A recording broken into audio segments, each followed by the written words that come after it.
I don't know why I'm writing this here. Maybe it's because I can't sleep anymore. Maybe it's because I have no one left who actually believes me. Or maybe I just need to get it out, like vomiting up something that's been rotting inside me. This all started 6 months ago. I live in LA and I work freelance doing social media management for random clients, small clothing brands, indie musicians, that kind of stuff. Nothing glamorous. I live alone in a small, overpriced apartment in Koreatown, right above a boba place. Typical millennial shit. Anyway, one of my old college buddies, Tyler, hit me up out of nowhere on Instagram. We hadn't spoken in like 5 years, but he sent me a message that just said, "Yo, you still doing online marketing stuff? I might have a side gig for you. Big pay, easy work." It sounded shady, but I was behind on rent, and Postmates was draining my bank account one overpriced burrito at a time, so I replied. We talked for a bit, and he said he was working with an experimental film collective doing viral marketing for some underground horror movies. That should have been my first red flag. Experimental film collective is just white guy speak for weird shit with no boundaries. But again, rent. He said the job was simple: help set up and manage a fake Reddit account, post cryptic marketing content for an upcoming horror short. He offered me $500 just to make posts and interact with fans in character for 1 week. I said yes. The next day, someone emailed me from a Proton Mail account. No name, no photo, nothing, just instructions. They sent me a full doc with a character bio, story outline, and a bunch of content to post. It was all about this missing woman named Emily Voss, who supposedly disappeared in 2019 under weird circumstances. The character I was supposed to play was a friend of hers who was digging into her disappearance. It was a very argy type stuff. I posted what they told me, replied to people on Reddit pretending to be concerned and obsessed with the mystery. It actually started gaining traction in some horror subs. Then came the second offer. Want to be in the next project? They said it involved live action performance, and they'd pay $2,000 for 2 days of work. I was skeptical, but I also had about $43 to my name and rent due in 4 days. They said I wouldn't be on camera, just part of a practical scene. A background actor. I agreed. They sent a car for me. It wasn't an Uber, just a plain black sedan that pulled up outside my apartment at 11:30 p.m. That was the first moment I felt something was seriously wrong. The driver didn't speak. He wore all black, sunglasses at night, gloves. I know how it sounds. I should have bailed, but I got in. We drove for almost an hour through East LA, past warehouses and abandoned buildings, until we stopped in front of a place that looked like a condemned meat processing facility. No lights, just rusted out signage and broken glass windows.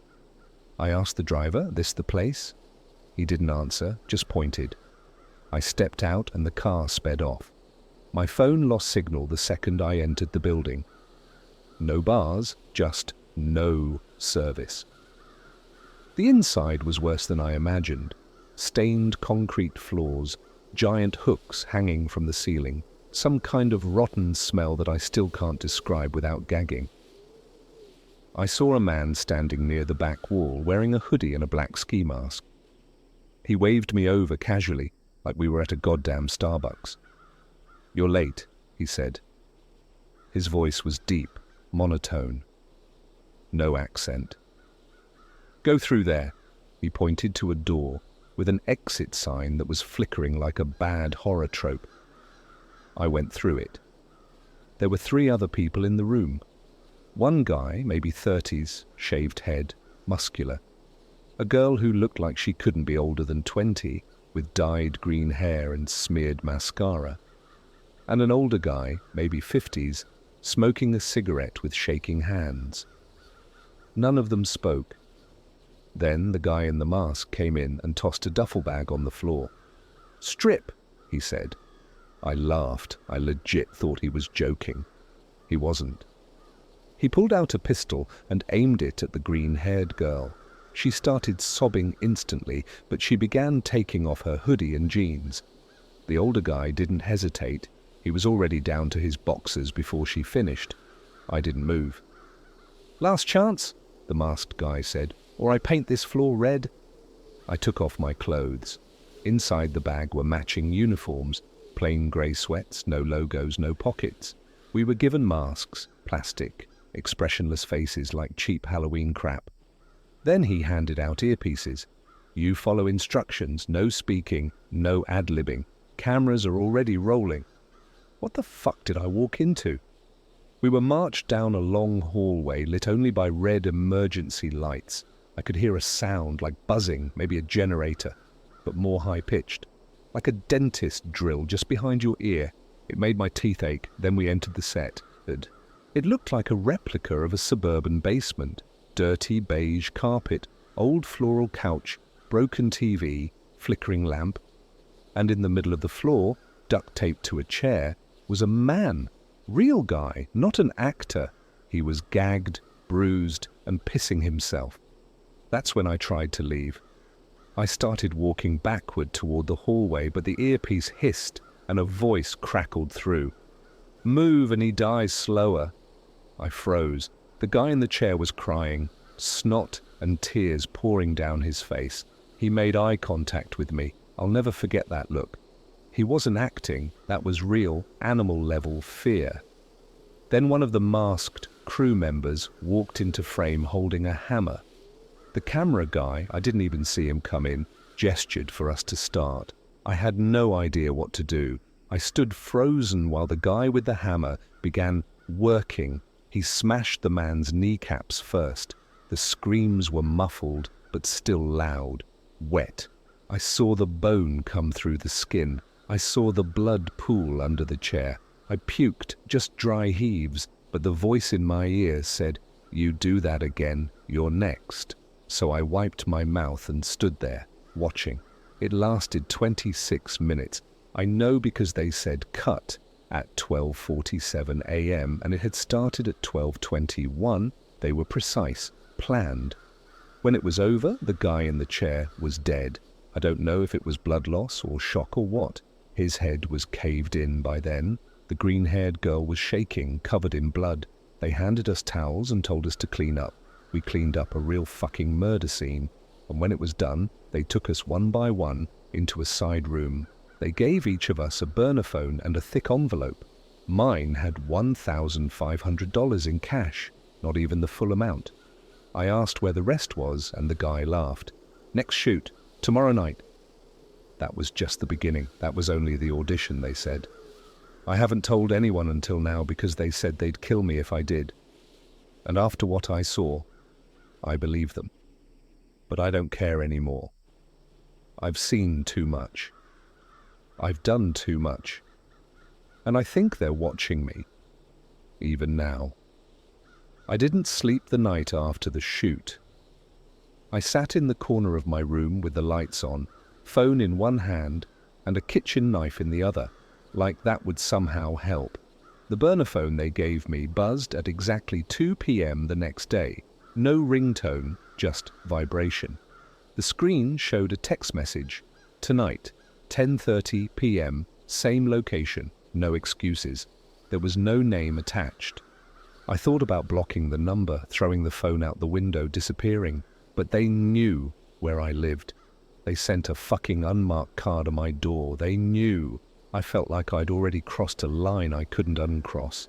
I tried to reach out to Tyler. Remember the dude who originally got me into this? I messaged him on Instagram. No reply. Checked his profile. Deleted. Gone. Like he never existed. Then I got a Venmo request from someone named F14L Films. $1. It said, "See you tonight." I declined it. A minute later, another one. Same amount. This time the message just said, at that point I knew this wasn't just some twisted underground project.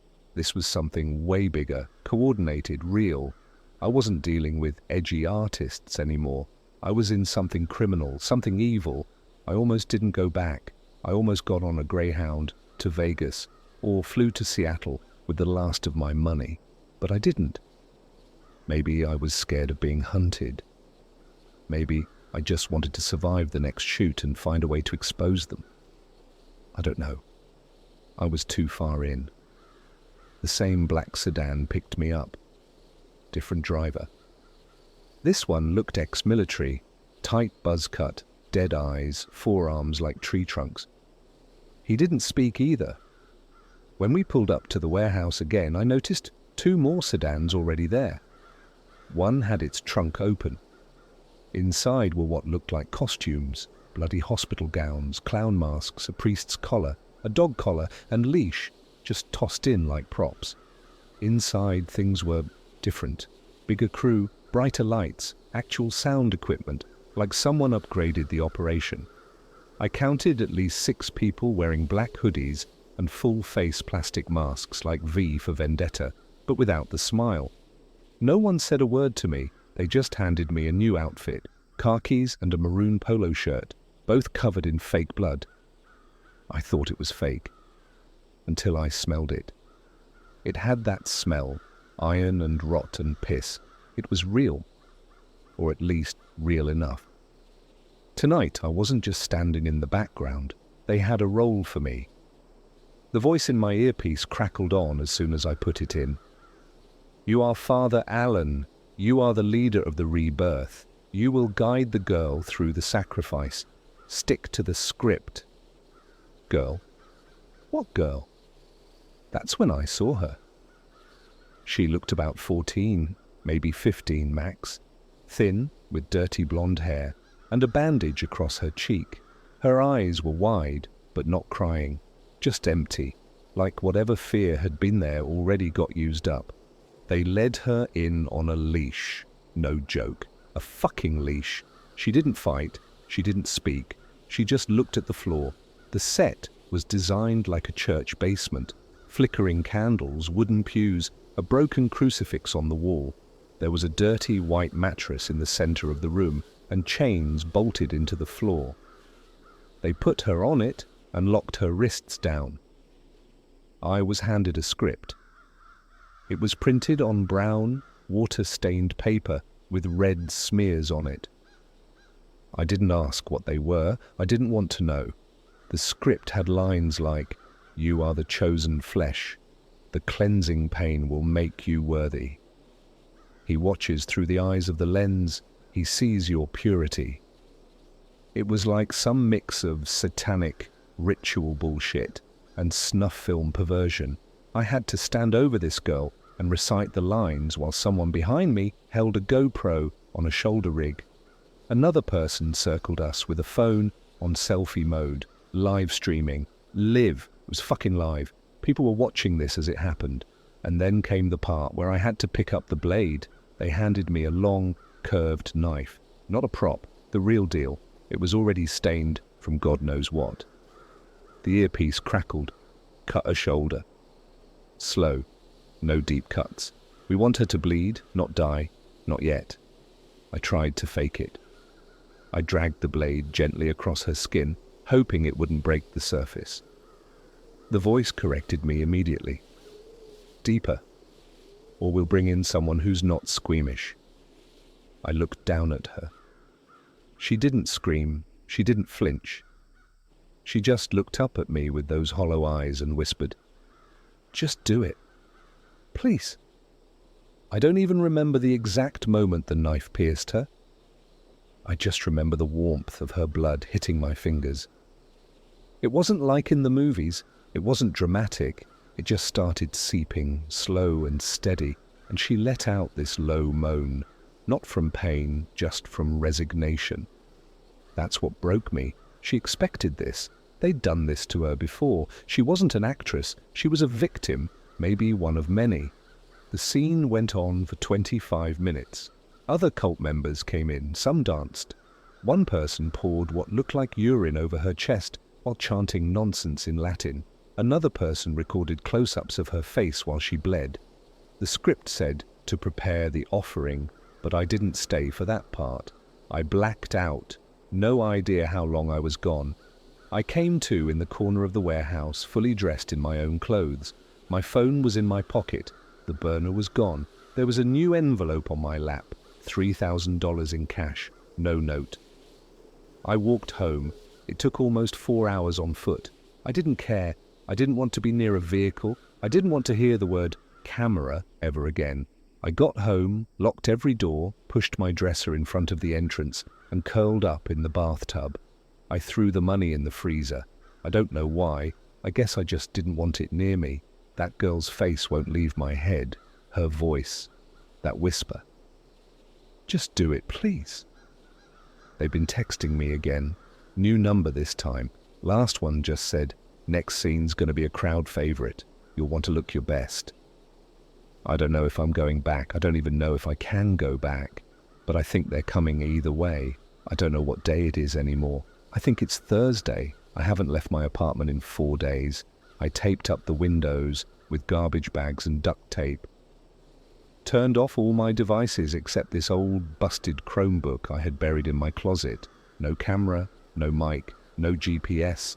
Paranoia doesn't even feel like the right word anymore. It's instinct. They know where I live. I know that now, for sure. Sunday night I got a package, no label. Just left outside my door in a brown paper bag like someone dropped off Chinese takeout and dipped. I didn't even want to touch it. I stood there staring at it for like 30 minutes, heart thumping so hard I thought I was going to pass out. Curiosity got the better of me. I brought it inside using my hoodie sleeve like a glove and opened it on the balcony. Inside, a flip phone, a VHS tape, a Ziploc bag with a single blood-stained tooth. No note, no explanation, just those 3 things. The flip phone was powered off. I didn't turn it on. I'm not that stupid. The VHS, though, that messed me up. I had to go buy a goddamn VCR off OfferUp from this 60-something dude in Culver City who collects old electronics. Paid him $40 cash and told him I was doing a nostalgia night thing with some friends. He laughed and said, "Bet you're gonna regret seeing how bad the quality was." If only he knew. When I got home, I hooked it up to the tiny 19-inch TV in my kitchen and played it. The footage looked like it was from an old camcorder, that shitty, grainy, static VHS type of look. It started with a shot of what looked like an abandoned public restroom, rusted sinks, flickering fluorescent lights, graffiti everywhere. The camera slowly zoomed in on a stall. There was a man tied to a urinal pipe. Naked, mouth taped, duct tape wrapped around his arms and chest. There was bruising already, like he'd been beat before the camera even started rolling. Someone stepped into frame. Same kind of mask I saw at the warehouse, a smooth white face, no expression, like a blank mannequin head. The guy in the mask started talking. "This is what happens when you back out." He pulled out a claw hammer. I swear to God he went straight for the guy's teeth. One by one, no hesitation. The sound is what got me, the wet crunch, and then the gurgling, animals screaming from behind the tape. I hit stop. I couldn't take it. I already knew what the tooth in the bag was. I didn't need to finish the tape. They were threatening me. I backed out after the last shoot, and they wanted to make sure I knew what that meant. I turned on the flip phone. The second it powered up, it started vibrating with messages, all from one number saved under the name Director. "You've got a lead role this time. We're going to show them what redemption looks like. Your performance so far has been impressive. Don't ruin it now. Tonight, 9 p.m. you know where." The last message came with a photo attachment. It was my mum. She was at her house in Fresno, standing in the kitchen. The shot was taken through the window. Someone had been there outside, close enough to capture the pattern on her apron. I hadn't talked to her in 3 months. I called her from my own phone. She answered like nothing was wrong, like the world wasn't falling apart. I didn't tell her. What could I even say?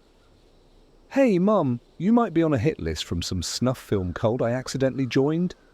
Number I just told her I loved her, and to stay inside tonight. Lock everything. Don't answer the door. She said, "Okay, sweetie," like I was 10 again, and had a bad dream. I went back. Don't ask me why. Maybe I thought if I played along one more time, I'd get something, evidence, a face, anything to take to the cops. Not that I trust them either, but someone out there has to give a shit. Same warehouse, different setup. This time, the set was made to look like a therapist's office. Fake diploma on the wall, a couch, one of those noise machines in the corner playing forest sounds. They dressed me in a blazer and glasses, handed me a clipboard, said my name was Dr. Lawn. The patient was a man in his 20s, looked like a trust fund baby. Designer clothes, good skin, but his face was jacked up, broken nose, stitched eyebrow, maybe a missing ear under the bandages. He was chained to a metal chair with his arms behind his back. I was told to lead the session. The voice in my earpiece was clearer now, less static, more present, like they were standing right behind the wall. "He's a liar, a manipulator. He tried to run. You're here to fix him." At first, it was just scripted stuff. I asked fake therapy questions. Why do you think you betrayed the group? What do you feel when you see pain? Do you believe in consequence? Then they told me to begin the treatment. A tray was brought out with items. One of those hospital carts you see in ERs, laid out in surgical order. A taser, a pair of scissors, a lit candle, a goddamn power drill, and a printed paper that said, "Remove the lies from his body." I was supposed to torture him. That was the scene. They gave me a sick little checklist. I tried to stall. I asked questions, tried to drag it out, pretend like I was doing some slow burn psychological breakdown. But the voice in my earpiece got more aggressive. "You're the doctor. Diagnose his pain. Treat him." They wanted blood, pain, a show. I picked up the candle first, touched it to his skin just barely, enough to make him squirm and hiss. The scream that came out of him wasn't loud, it was pathetic, like a dog that got hit and doesn't know why. I kept going. Small burns, one by one. I told myself it was better than the drill, better than the scissors, until they said, "You're not doing enough." A masked crew member walked in, calmly, like he was getting coffee. He took the drill. He didn't hesitate. He jammed it right into the guy's thigh, screaming, spraying blood, bone cracking. It echoed. The guy passed out almost instantly. They poured something over him, maybe ammonia, woke him back up. They told me to finish it. I grabbed the scissors, closed my eyes. Did something I'm not even going to write down here. You don't want to know. I don't want to remember. The guy was still alive when they cut the lights, I think. After it was done, they pulled me aside. Same masked guy. Different voice this time, higher pitch. Woman, maybe. Hard to tell through the mask. She said, "You're one of us now. The next shoot isn't a set. It's real. No scripts. You'll improvise." I didn't ask what that meant. I didn't want to. They handed me a phone, a different one, not a burner, an iPhone, brand new.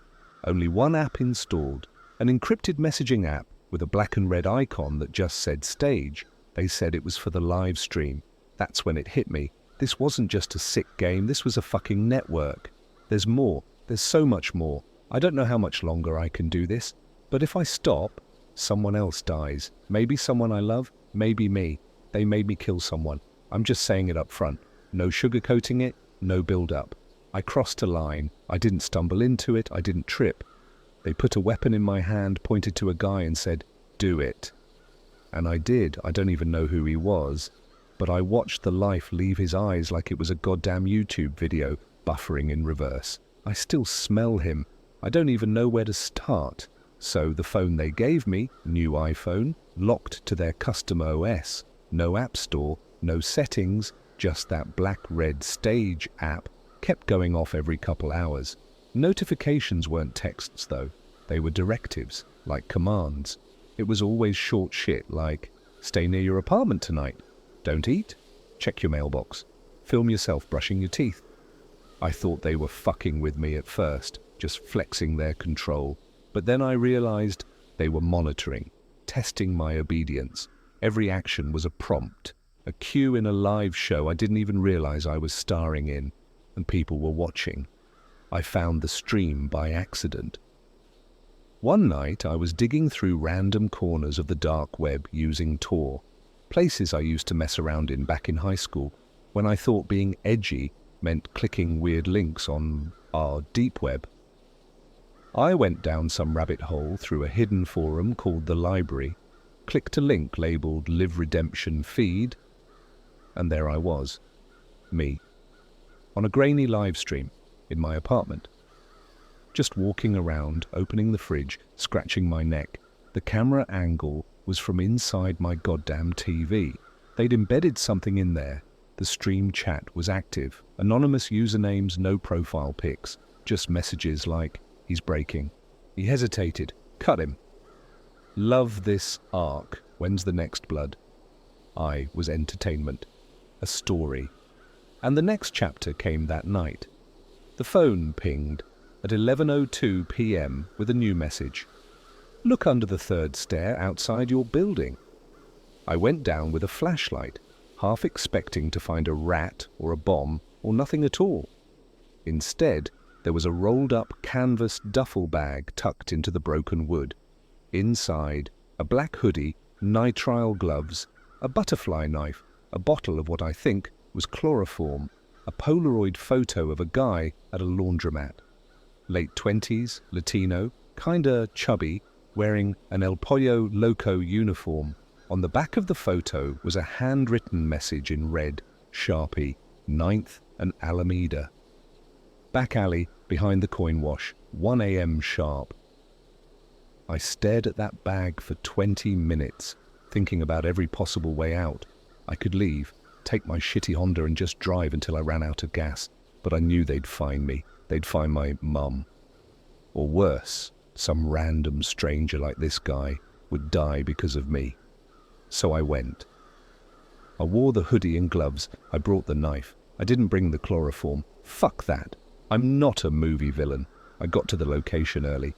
Waited in the alley behind a dumpster that reeked of cat piss and rotting detergent.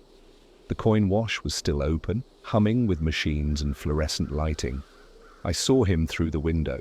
Same guy from the photo, folding towels, earbuds in. I told myself I'd just warn him. Tell him to get the fuck out, run, hide, anything.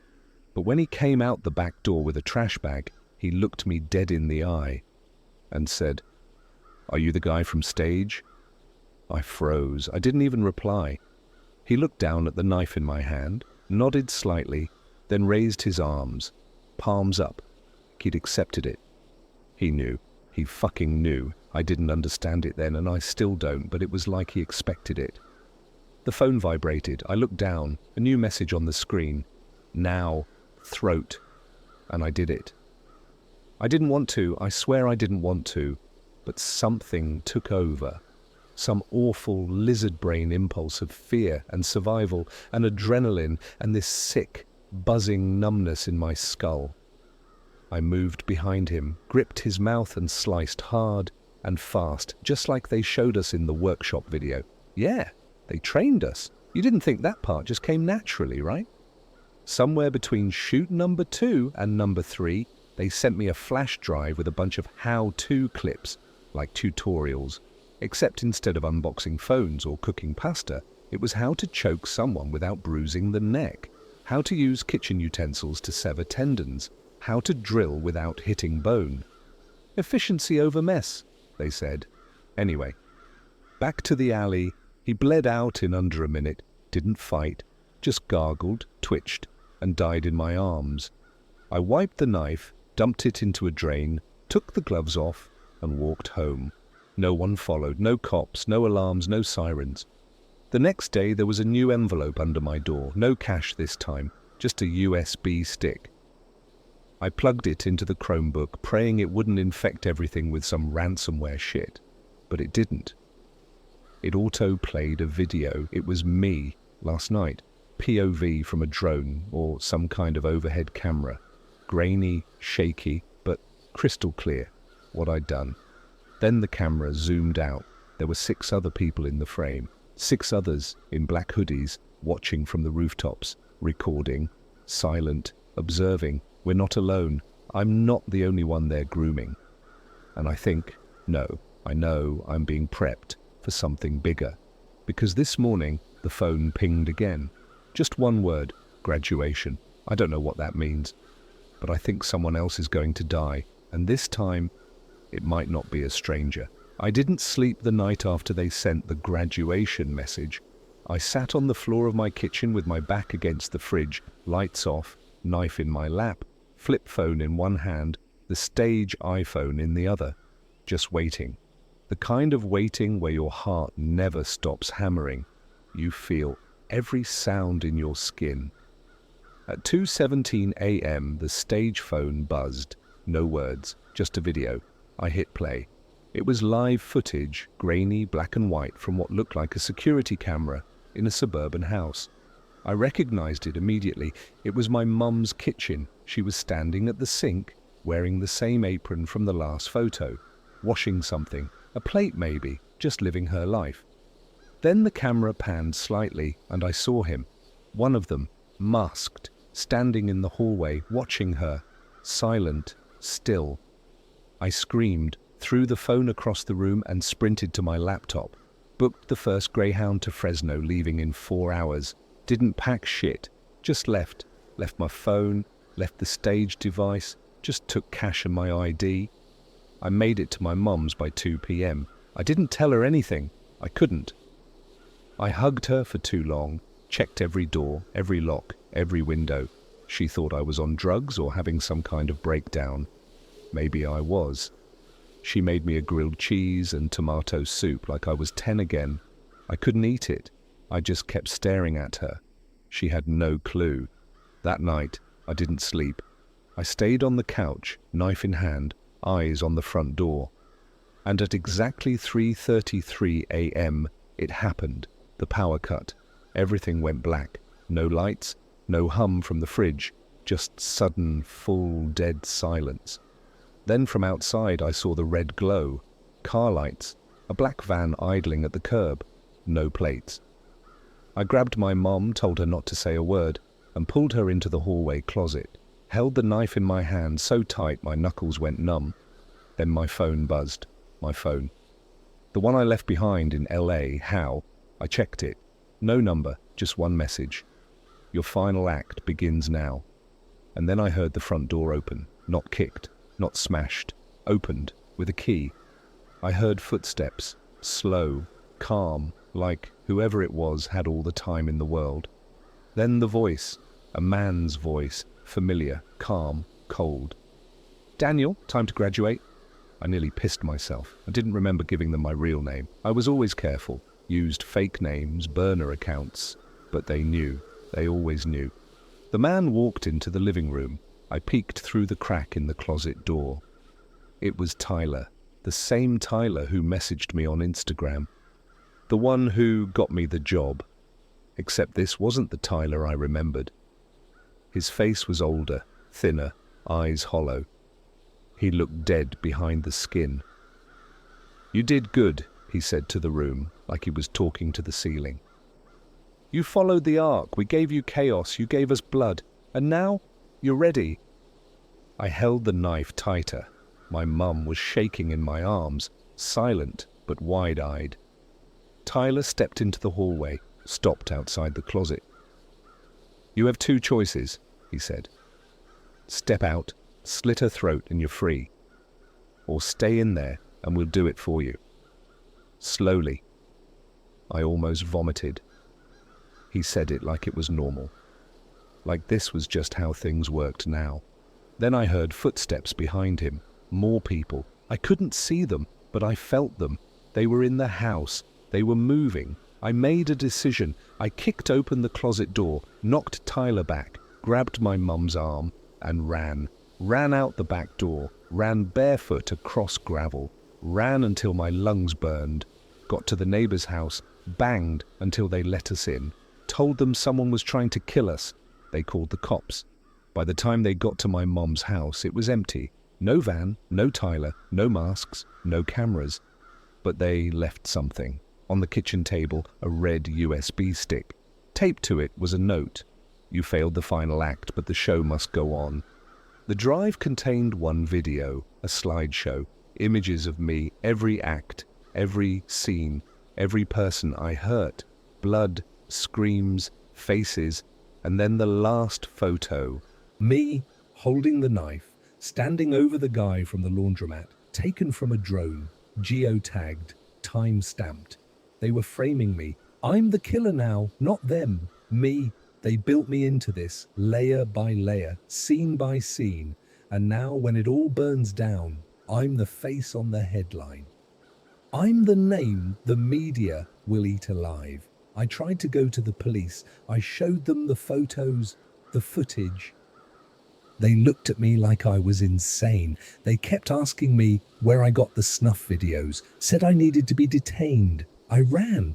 And now I'm writing this from a motel in Bakersfield under someone else's name. I pay in cash. I use burner Wi-Fi. I haven't spoken to my mum since that night. I don't know if she's okay. I don't know if they'll go after her again. I've seen the streams still running. Yeah, it's still going. There's a new arc now. New victims, new cast, new protagonist.